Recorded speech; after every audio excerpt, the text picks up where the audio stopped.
For a century, humanity was the galaxy's doormat. We smiled, paid the exorbitant tithes, and played the peaceful diplomats while alien empires mocked our weakness. They thought we were docile. They forgot we spent our entire history perfecting the art of war. Today the smiling finally stopped. The grand rotunda of the Galactic Assembly on Prime Station was a marvel of xenological architecture, a vast dome of shimmering crystalline alloy designed to make any single being feel entirely insignificant.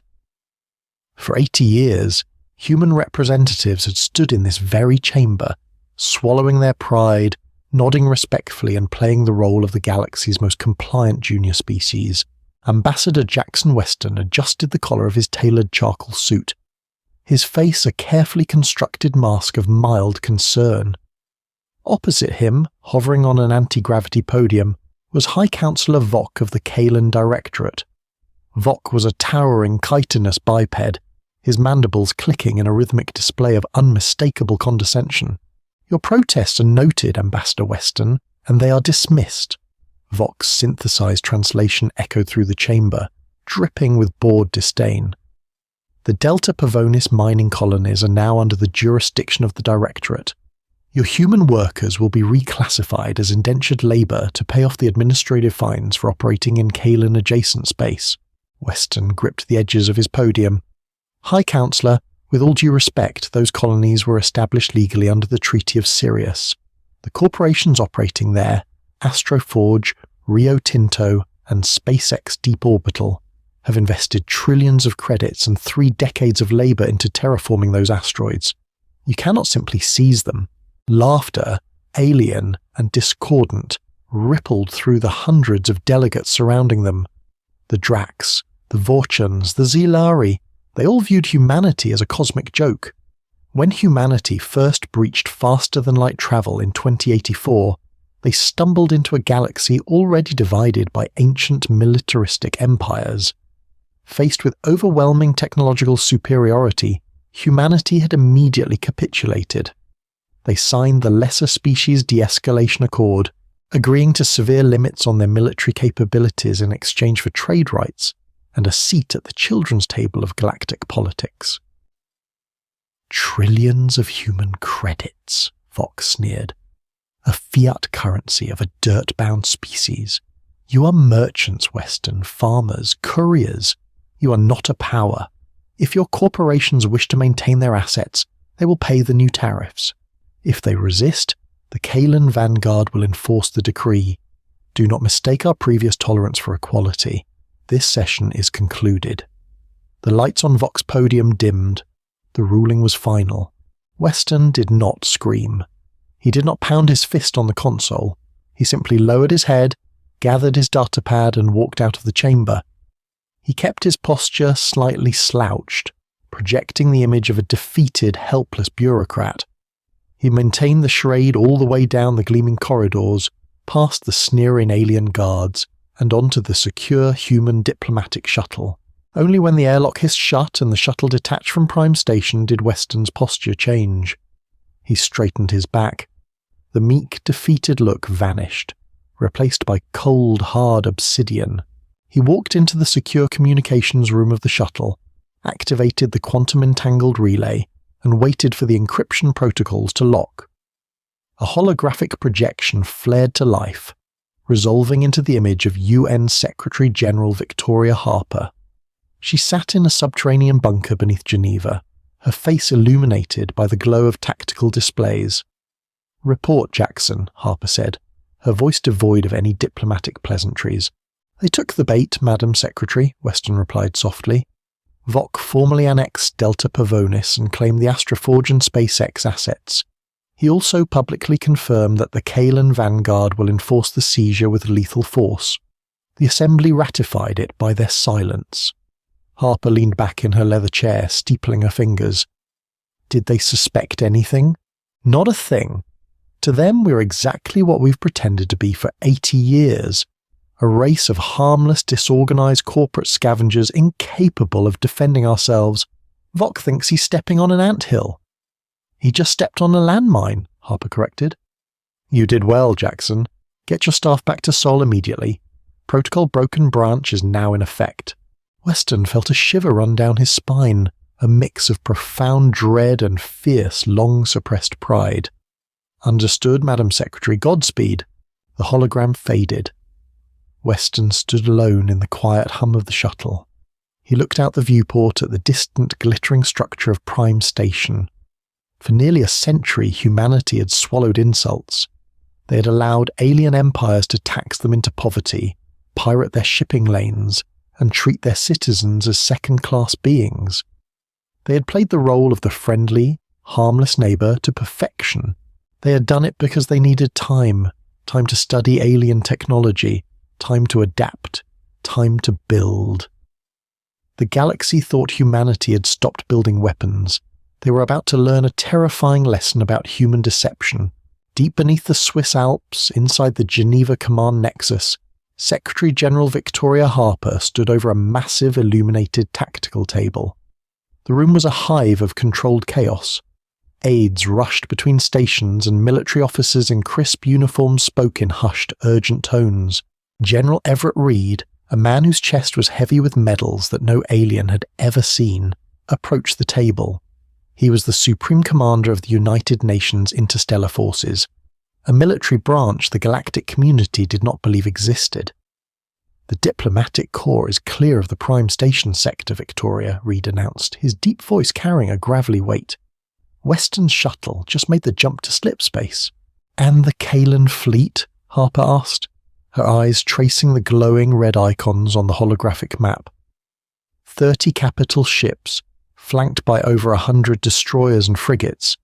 They are moving into the Delta Pavonis system right now. Their flagship, the Oblivion's Wake, is broadcasting open-channel demands for immediate surrender of all mining facilities. Reed crossed his arms, a grim smile tugging at the corner of his mouth. "They think they're sailing into a purely civilian sector." Harper looked at the map, tracing the history of human survival with her eyes. When humanity signed the de-escalation accord, they were forced to dismantle their military fleets. The UN was allowed only lightly armed patrol boats for anti-piracy operations. The aliens thought they had defanged the apes of Earth. What the Galactic Assembly failed to understand was the nature of human capitalism and the military-industrial complex. The governments of Earth had publicly complied, but privately they had opened the floodgates of black budgets. They outsourced their survival to the private sector. The massive mega-corporations of Earth, entities that wielded economies larger than some small alien nations, became the new arsenals of democracy. Lockheed Martin Space hadn't stopped designing weapons. They simply moved their Skunk Works divisions to the dark, frozen canyons of Titan, operating under the guise of deep-core mining operations. BAE Systems and Northrop Grumman had spent 60 years building stealth dreadnoughts beneath the icy crust of Europa, classifying them as heavy industrial terraforming platforms. Raytheon had developed antimatter warheads disguised as seismic charges for asteroid cracking. "Are the civilian assets in position?" Harper asked. "They are," Reed confirmed.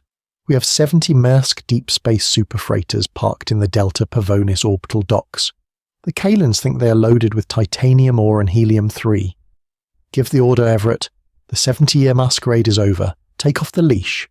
General Reed turned to his communications officers. "Flash traffic. Authorization code, Archangel. Transmit to Admiral Nolan Pierce. Execute Operation Unchained." Millions of miles away, in the dark, cold vacuum of the Delta Pavonis system, the human mining colony of Aegis Prime floated among the shattered remnants of an asteroid field. It looked exactly like what it was supposed to be, a dirty industrial hub operated by blue-collar workers. Massive, clunky transport ships bearing the logos of Maersk, Amazon Orbital and SpaceX drifted lazily around the central hub. Admiral Nolan Pierce stood on the bridge of his flagship. From the outside, his vessel looked like a colossal, blocky Maersk cargo hauler, battered by micrometeorites and stained with engine exhaust. Inside, however, the bridge was a state-of-the-art combat information center, lined with neural-linked gunnery stations and quantum radar arrays. "Sir, receiving flash traffic from Geneva," the comms officer, a young lieutenant named Hayes, announced. Her voice trembled slightly, betraying the gravity of the moment. "Authorization code, Archangel. Pierce felt his heart hammer against his ribs. He was 60 years old. His entire career had been spent in the shadows, running war games against simulated alien fleets, pretending to be a civilian logistics manager for a shipping conglomerate. "Verify the code," Pierce ordered quietly. "Code verified, sir. Operation Unchained is a go." Pierce looked at the main view screen.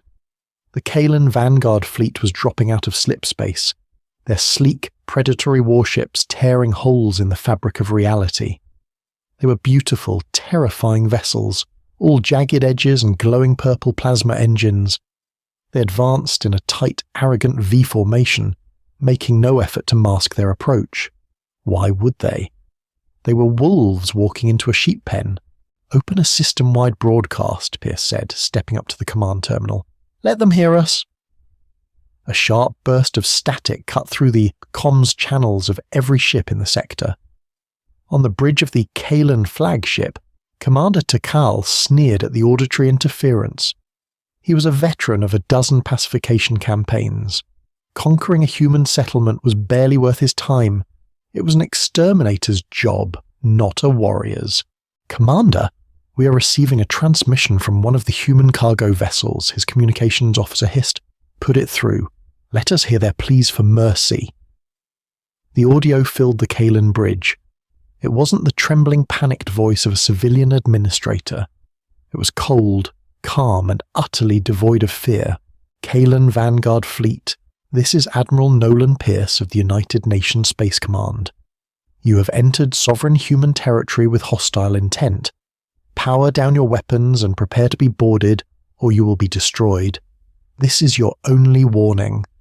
Takal stared at the speakers for a moment, then burst into a harsh, barking laugh.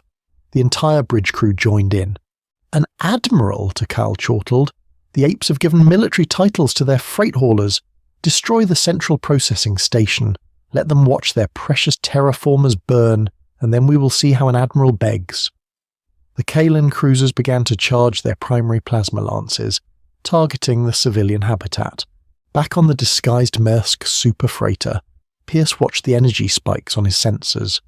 The aliens hadn't even bothered to raise their defensive kinetic shields, assuming the humans had nothing that could scratch their armor. "They're charging main weapons, sir," Lieutenant Hayes reported. "Initiate tactical reconfiguration," Pierce ordered. "All ships drop the shells, weapons free." Across the vast expanse of the Delta Pavonis system, a terrifying metamorphosis began. The 70 massive Maersk and Amazon freight haulers did not scatter. They did not flee. Instead, explosive bolts fired in perfect synchronization across their immense boxy hulls. The battered civilian-grade outer plating of the freighters blew outward into space, shedding like the cocoon of a monstrous insect. Beneath the fake cargo containers and dummy sensor arrays lay the true face of human engineering. Sleek, heavily armored warships emerged from the debris of their own disguises. Their hulls were coated in radar-absorbent metamaterials developed by BAE Systems, rendering them instantly invisible to Kaelan targeting sensors. Along their spines, colossal twin-linked railguns hummed to life, drawing power from localized antimatter reactors. Commander Takal's laughter died in his throat as the holographic tactical display on his bridge suddenly screamed with proximity warnings. "Report," Takal roared. "Where did those ships go? What is the meaning of this sensor ghosting?" "Commander, the human cargo vessels." "They are gone," the sensor officer stammered, his mandibles twitching in confusion. "New contacts emerging. Mass readings are off the scale. They are warships, dreadnought class." "Impossible. The humans have no dreadnoughts. Fire plasma lances. Burn the sector to ash." It was too late. Humanity had spent 80 years analyzing Kaelan combat doctrine.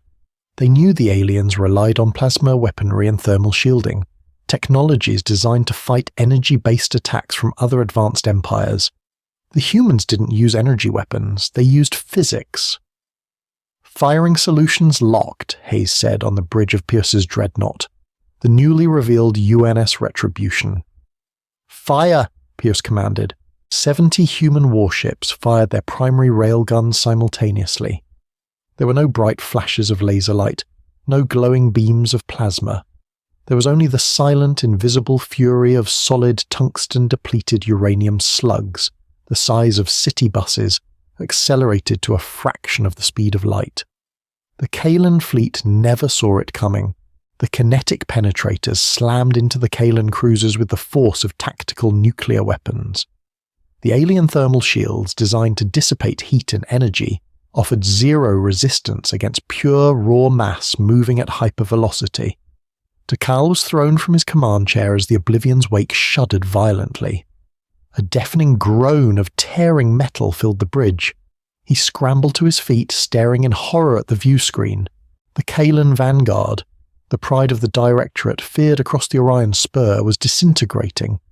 The railgun slugs punched clean through the armoured prows of the Kalan cruisers, travelling through the length of the ships and tearing out the engines in the rear.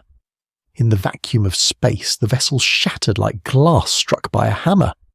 12 capital ships were annihilated in the opening volley, their antimatter containment fields rupturing and blooming into brief, silent, miniature suns.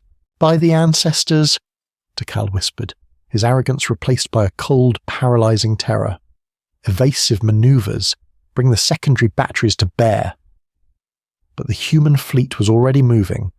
They didn't fight with the slow, honourable broadside tactics of the galactic empires. They fought like wolves. Swarms of automated strike craft, launched from the holds of the SpaceX deep space carriers, descended upon the Kalan destroyers. These drones, programmed with swarm intelligence algorithms developed by DARPA a century prior, flooded the alien point defense networks. They attached themselves to the Kalan hulls and detonated shaped-charged thermite explosives, cracking open armor plating and exposing the delicate life support systems beneath. "We have lost the Vanguard's pride," a Kalan officer screamed over the chaotic klaxons. "The star flare is venting atmosphere. Commander, they are jamming our communications. We cannot call for reinforcements." Raytheon's electronic warfare suites, operating from stealth corvettes parked at the edge of the system, had completely blinded the Kalan fleet. Takal's tactical maps were filled with static and ghost signals. He was fighting in the dark against an enemy he had spent his life dismissing as vermin. "Target the lead human vessel," Takal ordered desperately. "Full power to forward plasma cannons."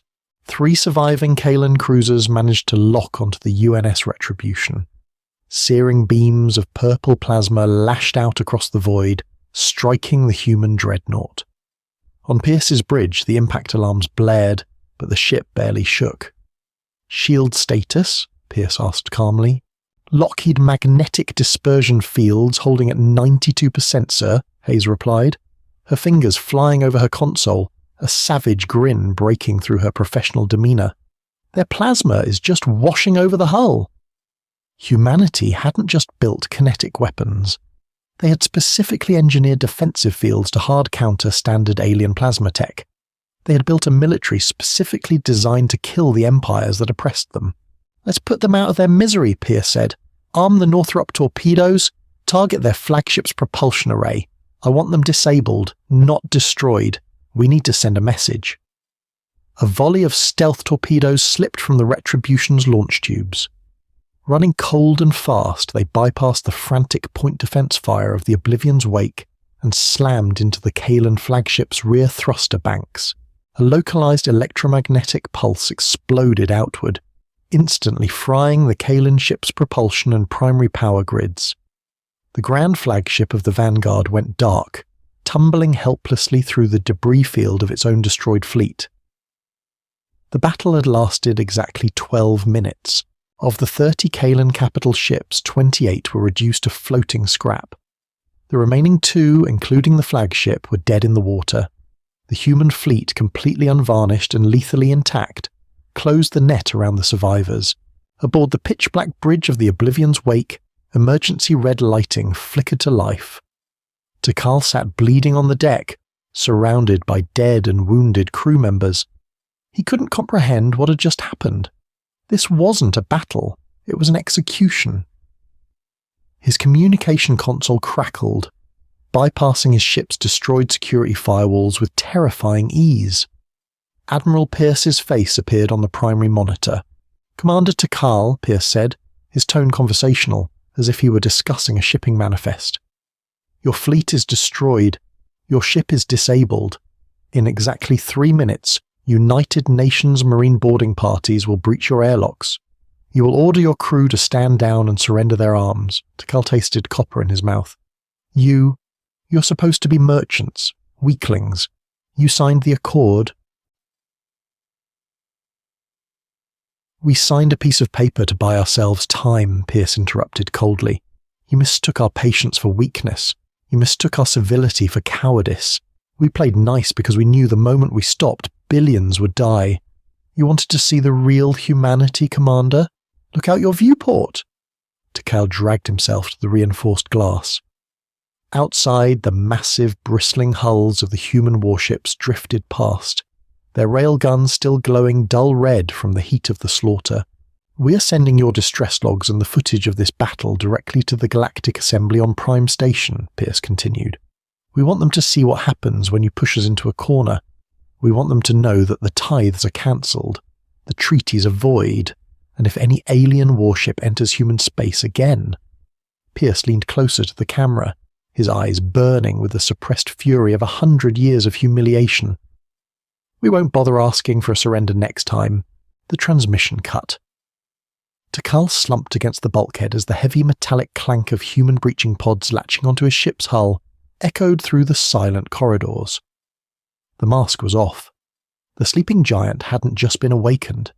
It had been lying awake the entire time, quietly sharpening a knife in the dark. The war had begun.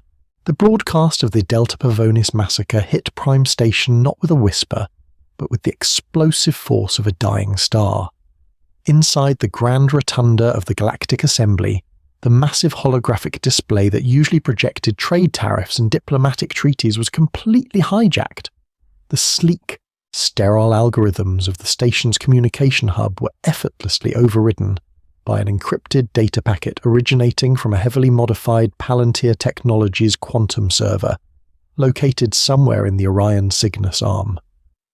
The assembled delegates of 300 alien species watched in stunned, breathless silence as the unedited tactical feed played out in glorious, terrifying high definition.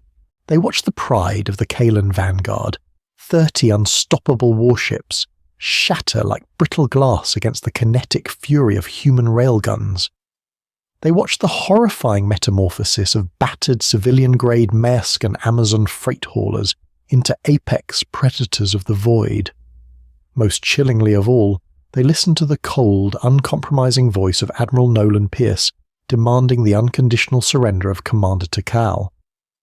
When the feed finally cut to black, replacing the destruction with the simple, blue and white emblem of the United Nations Interstellar Forces, the silence in the chamber was profound enough to hear a pin drop. High Counselor Vox stood frozen at his anti-gravity podium. The rhythmic, condescending clicking of his chitinous mandibles had completely ceased. His multifaceted eyes stared at the blank screen, his mind struggling to process the impossible paradigm shift that had just occurred. For 80 years, the humans had been the galaxy's punchline. They were the docile, submissive apes who mined the dirtiest asteroids and fetched the lowest prices for raw materials. Now, in the span of 12 minutes, they had completely obliterated a fleet that could have glassed half the planets in the inner core.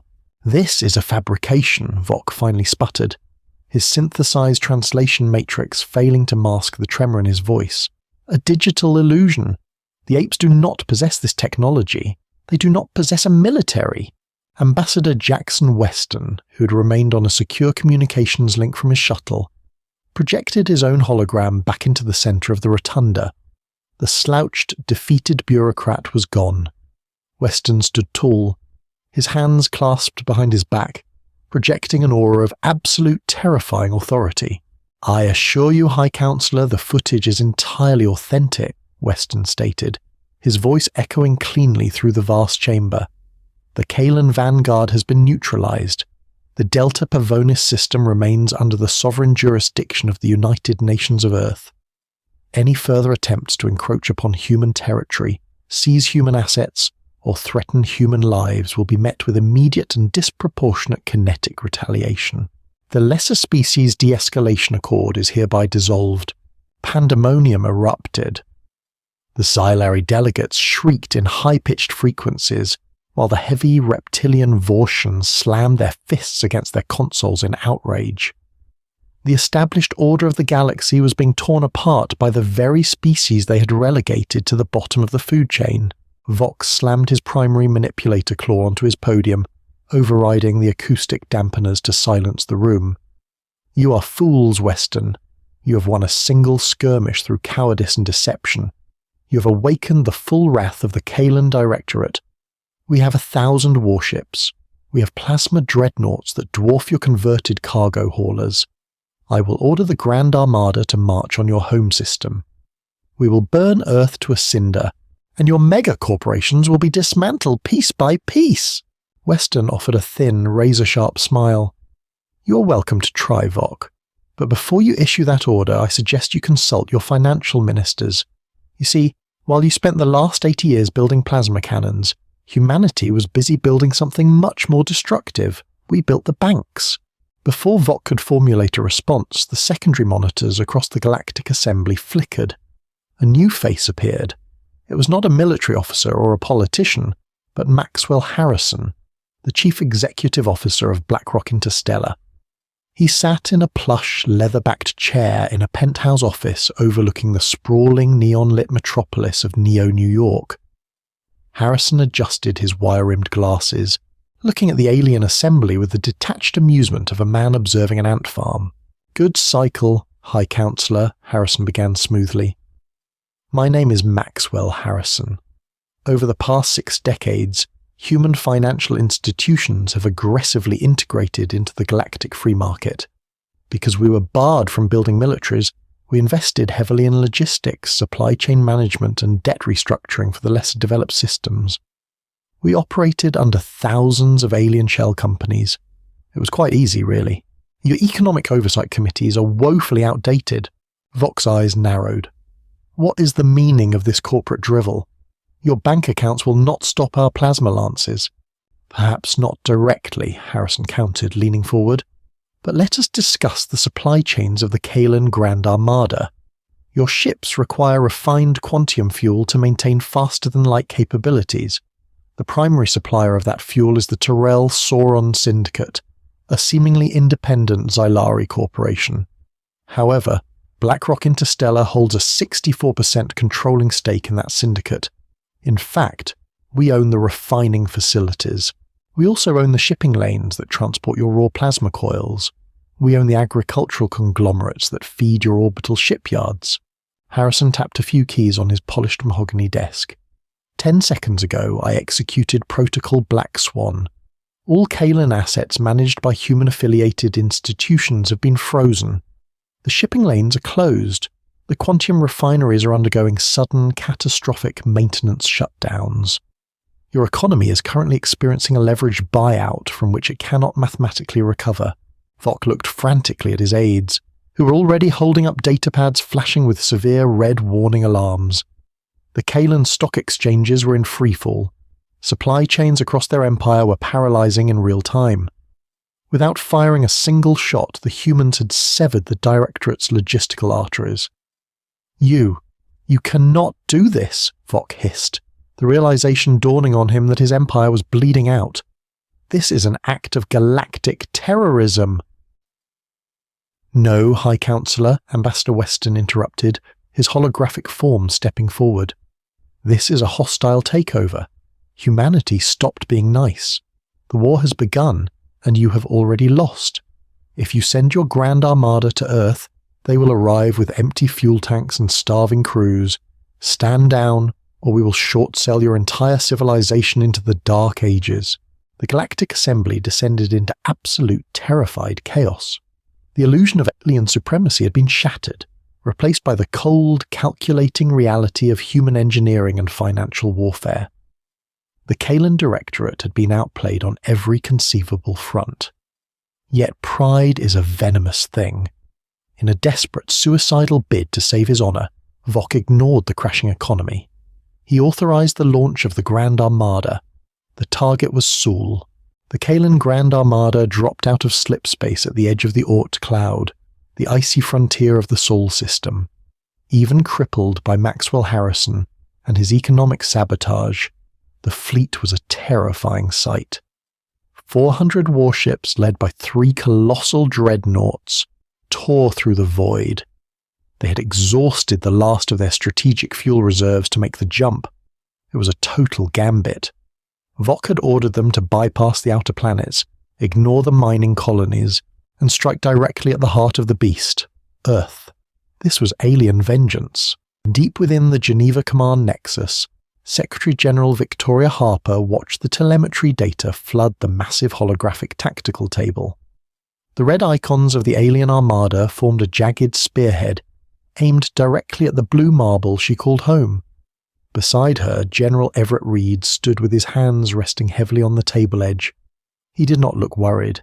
He looked like a hunter watching a bear step willingly into a steel trap. The room was deathly quiet, save for the low hum of the quantum servers processing the incoming fleet data. Humanity was ready for this ultimate test. They brought 400 ships, Victoria, Reed noted, his gravelly voice calm and measured. Most of them are running on minimal power reserves to maintain their plasma shielding, but their main weapons are hot. They are making a direct high-speed burn for Earth orbit. Harper crossed her arms, her gaze fixed on the digital projection. "Are the orbital defense grids ready?" she asked. "General Dynamics reports all platforms are green, but we will not need them. The aliens still think we fight like they do. They think Earth is the fortress," Reed replied with a very grim, predatory smile. "They do not realize the entire solar system is the weapon," Reed finished. As the Kaelan Armada crossed the orbit of Jupiter, their sensors began to blare. Commander Tkal, having miraculously survived the Delta Pavonis disaster, had been recalled to serve as a tactical advisor on the flagship. He stared at the sensor readouts, feeling a terrifying sense of dread. "Admiral," Tkal warned the fleet commander, a stubborn old warrior named Kyle. "We are detecting massive energy spikes. Not from ships, but from everywhere." Kyle sneered, his mandibles clicking. "Explain yourself, Tkal. I see no human fleet in this sector." "They are hiding behind their planetary shields like the cowards they are," Kyle barked. "We will bombard their cities from high orbit and turn their oceans to steam." Kyle shook his head. "Sir, the energy spikes are coming from the sun, the human star." For decades, the public believed that the massive swarm of satellites orbiting the sun, constructed in a joint venture by Blue Origin and Boeing Space, was a civilian project. It was designed to harvest solar energy and beam it back to Earth via microwaves. It was humanity and their grand solution to the global energy crisis. The alien intelligence networks had dismissed it as a desperate, primitive attempt to build a simple energy sphere. They were half right. It was a swarm. But it was not built to power cities. It was built to power a gun. "Initiate the Sol Doctrine," General Reed ordered from his bunker in Geneva. Millions of miles away, the millions of interlocking mirrors and focusing lenses of the Blue Origin swarm shifted their alignment. They stopped beaming energy to Earth. Instead, guided by targeting data relayed by quantum entanglement, they turned their collective focus outward toward the incoming alien fleet armada. They began to channel the raw, unbridled thermonuclear output of a main sequence star. On the bridge of the flagship, the proximity alarm screamed with a terrifying, discordant wail. "Warning! Warning!" the tactical computer synthesized. "Massive thermal surge detected. Incoming directed energy." Kale slammed his fist onto the console. "Raise thermal shields to maximum. Brace for impact." It was a futile command. The Kaelan shields were built to withstand the plasma bolts of rival empires. They were not built to withstand the concentrated, focused anger of a literal sun. A beam of pure, white-hot, stellar energy lanced forward instantly. It was exactly 100 miles wide, tearing through the cold darkness of space. It struck the center of the Kaelan formation with the wrath of a vengeful god. The vacuum of space, usually dark and cold, was briefly illuminated with blinding brilliance. The lead dreadnought, its thermal shields overloaded in microseconds, was instantly vaporized. There was no explosion, no debris, just a flash of blinding light, and then nothing. Break formation. Tikal screamed as the console in front of him sparked and shorted out, showering sparks across the deck. Evasive maneuvers! Get us out of this burning trap immediately! But there was nowhere to run. The solar swarm adjusted its mirrors, sweeping the laser across the formation like a scythe through dry wheat. The cruisers, already sluggish from low fuel reserves, were caught in the inferno. Armor melted, plasma containment fields collapsed, and ships detonated in a cascading chain reaction of catastrophic failures. The human fleet, hidden in the shadows of the asteroid belt, did not even need to fire a single kinetic slug. They simply watched as the Kaelin Grand Armada was systematically dismantled by the light of the human sun. It was a complete, absolute, total massacre. In less than 20 minutes, the pride of the Directorate had been reduced to a scattering of molten slag and drifting dead hulks. The flagship, heavily damaged and venting atmosphere, was the only ship deliberately spared. It drifted helplessly, caught in the gravitational pull of Mars. In Geneva, Secretary General Harper leaned over the communications terminal. Open a channel to Prime Station, patch it through to Vok. High Counselor Vok appeared on the screen. He looked haggard, his chitinous armor grey and ashen. He had just watched his entire military might evaporate. His empire was broken completely here and today. The galactic economy was in shambles, his supply lines were severed, and his Grand Armada was gone. The Kaelin Directorate had been broken in a single afternoon. "Do you understand now, Vok?" Harper asked softly, the gentle tone cutting deeper than any threat. "We did not want this. We spent 80 years begging you for peace. We smiled, we paid your taxes, and we endured your insults because we knew that if we ever unleashed the true nature of our species, the galaxy would burn." Vok lowered his head, a gesture of absolute submission. "What are your terms for us?" "Unconditional surrender," Harper replied instantly. "The Kaelin Directorate is dissolved. Your remaining fleets will be decommissioned under UN supervision. Your territories will be heavily restricted, and your economy will be restructured by BlackRock Interstellar to ensure you never pose a threat to anyone ever again. In exchange, humanity will step up. We will not be conquerors, Vok. We are going to be the Wardens." Harper stood up straight, addressing the entire galaxy through the open broadcast. "Let the Assembly hear this clearly. The days of extortion and piracy are over. The United Nations of Earth is now in charge forever. We will enforce peace. We will protect the weak. And if any empire decides they want to test us again, remember what happened today. Remember that humanity spent a century hiding its teeth. We are done hiding." The transmission ended. The Galactic Assembly sat in absolute silence, humbled by the terrifying apes from the dirt world. Humanity had stopped being nice. They had drawn a line in the stars and the war was over before the galaxy even realized it had begun. The universe would never be the same again. Earth had finally claimed its true place among the stars. Did this thrilling sci-fi HFY story of humanity's ultimate stand and strategic brilliance keep you on the edge of your seat? If you loved this epic tale of deception, corporate warfare, and galactic rebellion, hit that like button right now. Don't forget to share this video with your fellow science fiction fans, and subscribe to our channel for more amazing stories where humanity proves we are not to be underestimated. Leave a comment below with your favourite moment. Stay tuned.